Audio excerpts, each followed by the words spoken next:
Hey all, this is Libertarians speaking.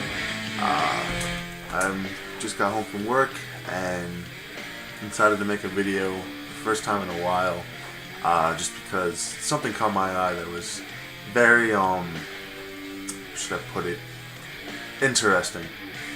With recent events that have been coming up, and politically, which is something I haven't talked about on this channel for a while, you have to look at midterm elections and what everyone's predicting about them, which is that the Democrats will have a huge fallout because over the 2 years that Obama has been in power, nothing really has happened. Nothing really big has happened where that would, give Democrats confidence going into this election. Now, the funny thing is that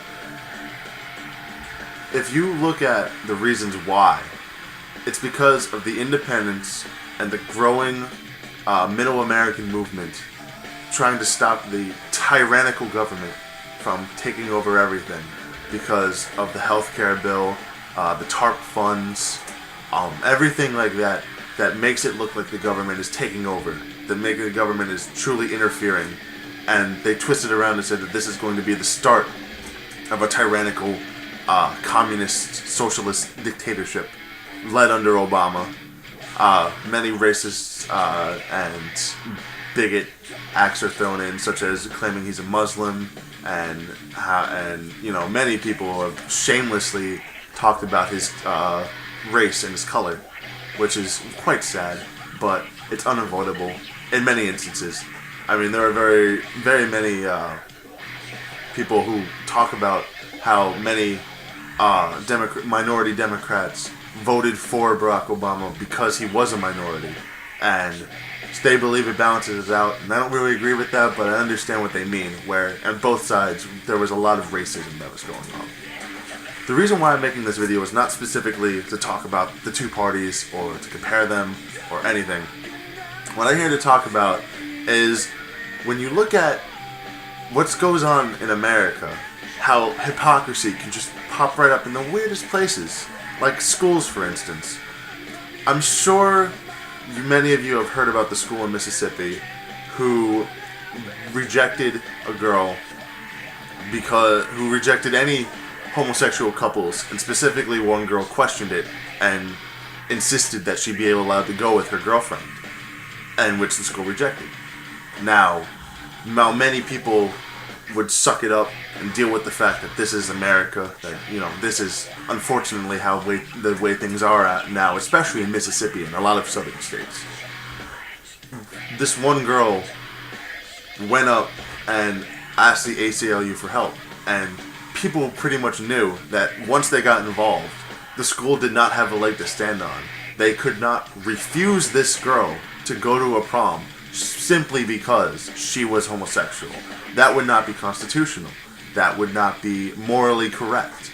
As much as people try to claim how homosexuality is wrong and everything, everyone knows that in America, we are all equal.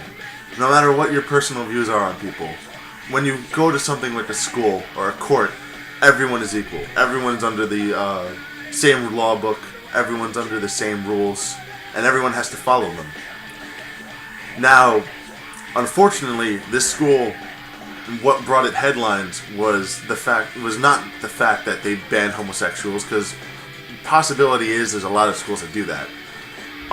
It's not the fact that the girl went to the ACLU, because while that is newsworthy, it's something that should be more commended and not in the way and brought in the light that it was.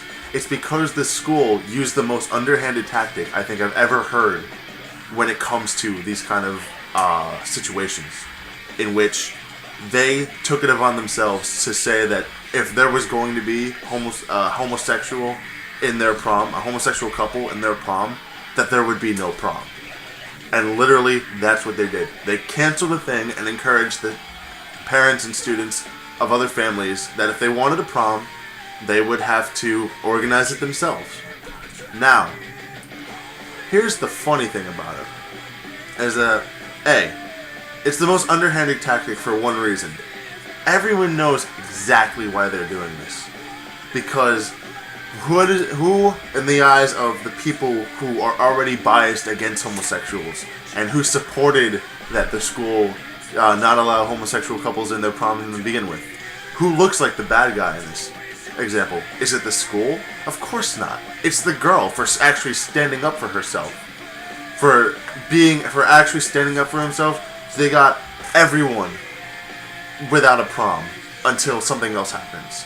Now, of course, this is just silly and ridiculous, and a lot of people agree on this. But what I wanted to comment on most was that if you look at the Republican Party, and especially because they mostly have the Christian right, and they really have what I would describe as a very forward approach about homosexuality, for it is the Republicans who are usually on the forefront to not allowing gay marriage to happen. And everyone knows that there are many Republicans who have a Christian base, who view highly in that rule, and that homosexuality is an abomination. Who are the same Republicans that are saying this? These are the same Republicans that are warning the American people that a health care bill is somehow going to lead to tyranny and dictatorship and fascism and communism. But it is their schools and their states that are implying the true fascism by banning this girl and her girlfriend from going to a simple prom, from enjoying the same rights as other students. This is true fascism, ladies and gentlemen, whether you like it or not. The Republican people who constantly go on and talk about how horrible the government is and how we're going to lead to a socialist movement, take a look at yourselves and apply the same laws to yourself. Once you start banning people from enjoying the same rights as other people simply because of stupid things such as gender, race, sexual orientation, mental handicapness, I guess what to say. Once you do that, you're going straight towards the Nazi rule, the Mussolini attitude, the Stalin idea of one true rule and everyone else second class, not allowed to enjoy the same things. And it's sad, really, that the people can shamelessly, at times, commit such an